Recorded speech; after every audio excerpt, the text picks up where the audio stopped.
And joining us live now from the streets of Washington, D.C. is Rebel News correspondent Anna Slatz. Anna, how are you today? I am good. How are you doing, Ezra? Good. Are you staying safe? That's my first question. Absolutely. Yeah.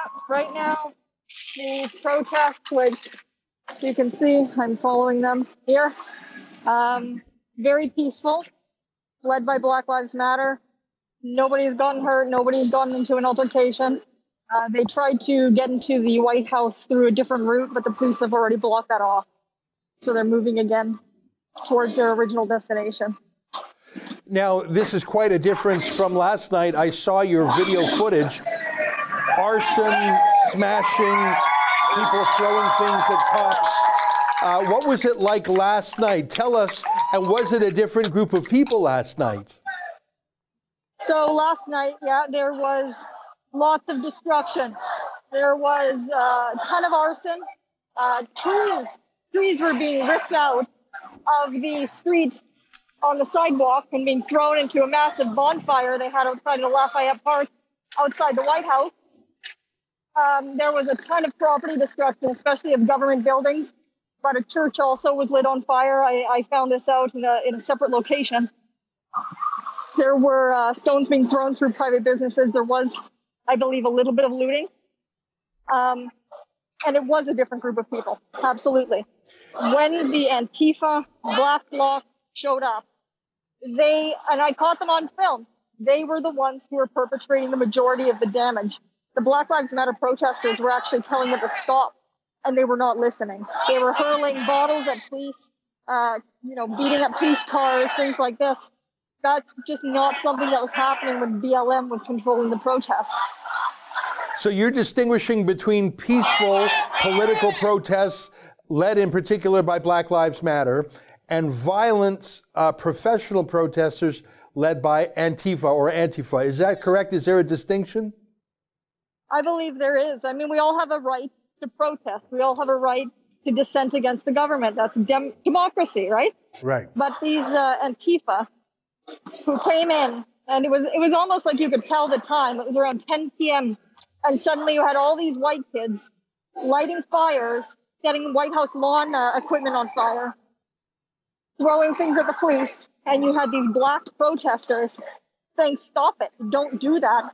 I caught them on video. There were even altercations where the Black Lives Matter protesters were demanding people stop throwing things. And it was these white Antifa kids that were doing it. Now, who do you think these white Antifa kids are? Are they from, you're in Washington, D.C. proper. Do you think they came in from out of the city? Are they college kids? Are they just sort of professional activists who remain on standby for the shock tactic of the week? Who do you think they are? Do you know? Can you detect? Can you identify any of them? When they come fully dressed in black, and they've got even black balaclavas on or black masks fully covering their faces. You can tell they're white from their hands and from what you can see of their eyes. But there have been some reports that they've been coming from out of the community.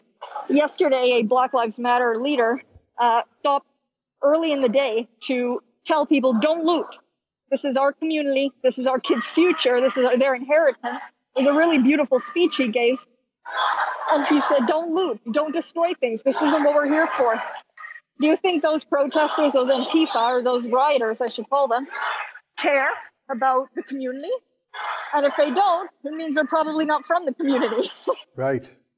Now, it's incredible. As you're walking through the streets, I saw some boarded up windows. I saw last night you tweeted a picture of your own hotel that had boarded up its front door and you had to find a way in the back. How are ordinary Washingtonians just hiding in their homes today, or are they out and about? Is business as usual continuing? Business as usual is not continuing. And even you can see this building, almost every building that I pass is boarded up. And that's new. So last night, the vast majority of these buildings were not boarded up. And there have been construction crews working across the clock. Around the clock, across the city, to board up buildings and board up businesses. So I'm feeling that the general sentiment is that there is going to be an escalation of violence. There's an anticipation that it's going to get worse. Now, I see a large crowd gathering behind you. Is this the Black Lives Matter group? This is the peaceful group. Can you tell me, do you know who the leader of this group is, or what is the commonality amongst the people? They don't look like they're wearing the black bloc uniform. They're not head to toe in black. Who are these people you're walking with? So these people here, these would be the Black Lives Matter, the George Floyd, Justice for George Floyd protesters. They're not wearing any kind of uniform, and they're just led by Black leaders in the community. There's speakers that sometimes come and talk, and that's where that speaker yesterday, he was, very powerfully talking about not looting, not destroying your own community. So that's who these folks are. This is starting much earlier. This crowd here is about the size of the crowd a few hours after the protest started yesterday. So already it's much larger today than it was yesterday. Now, we saw images of police, of the White House in lockdown. The lights had been turned off. We heard reports that the president had actually been removed from his regular office to a safer place in the White House. Do you see any Secret Service or any military or paramilitary forces out? Because, of course, you're in the capital city, and it's not just the president, it's other executive cabinets, it's congressmen or senators if they're in the city. Are there any special displays of force given that you're in the capital? I did see some armored police cars. These were like big black Humvees, matte black Humvees with they just were decked out, armored to the nines. And I'm seeing more of those today. The police presence here today is definitely larger. They've got several major streets in downtown DC blocked off with police cars. So I expect to see more of those armored vehicles today as well. Yesterday, I only saw a few, and then, all hell broke loose in the night. Tonight, I'm expecting to see way more, especially because the National Guard has been activated here. Now, it's hard to make sense of this because reports in the fog of war, as they say, it's like the first few hours in a terrorist attack or a mass shooting. There's so many conflicting reports, shards that may be rumors or false rumors. How would you rate how the media in general has reported on these protests and riots? Would you say they're doing their best? Would you say they're coming in with ideological blinders? Would you say they're trying to cover for Antifa and downplay it? I've seen claims that it's, quote, white supremacists. I mean, that sounds, I'm sorry, I laugh because that sounds laughable to me. You're on the ground.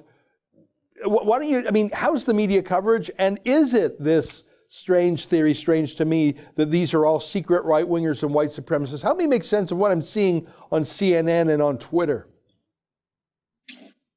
Honestly, sometimes you can't make sense of it. I feel like if there are some well-meaning journalists who are just trying to report on what's happening and they're calling it entirely peaceful, then they are conflating the Black Lives Matter protesters who have been peaceful or the legitimate protesters who are just taking up their democratic right to protest and Antifa. And so they're just trying to say, okay, well, these ones were peaceful, so I've got to cover for the more violent ones.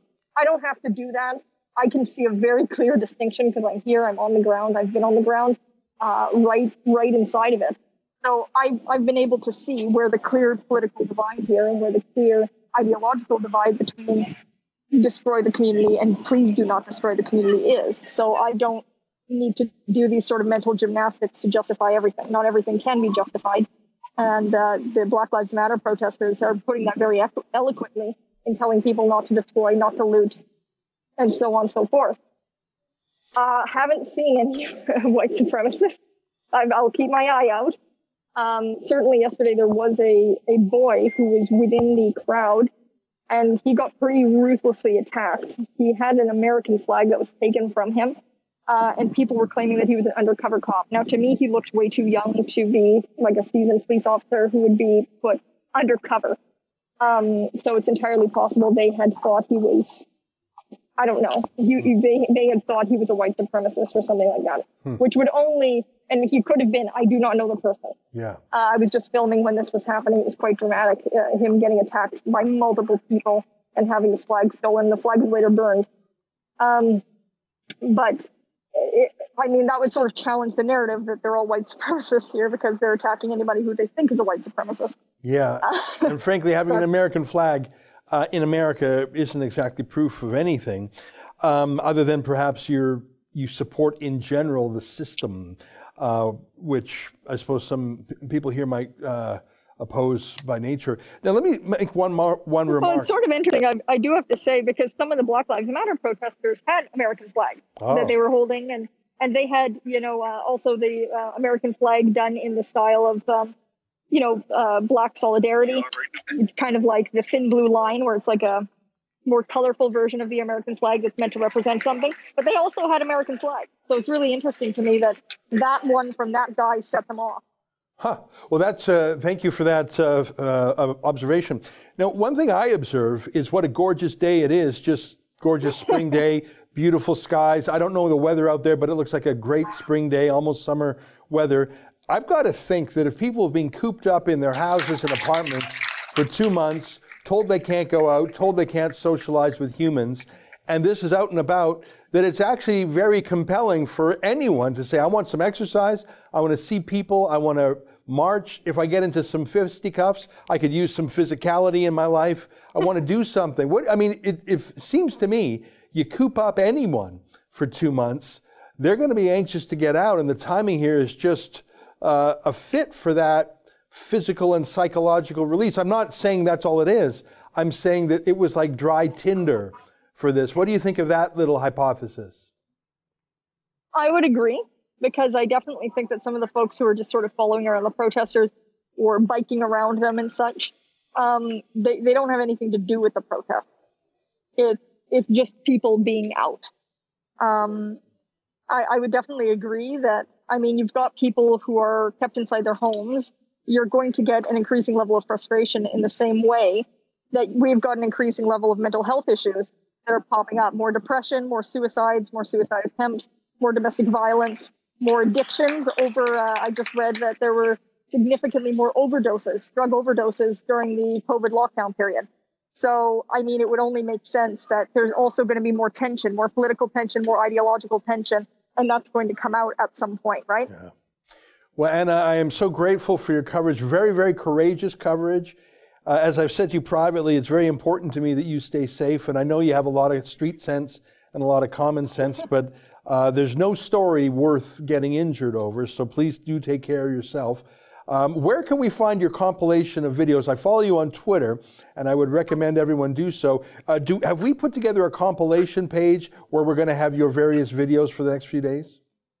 Yes, so that's going to be at stopantifa.com.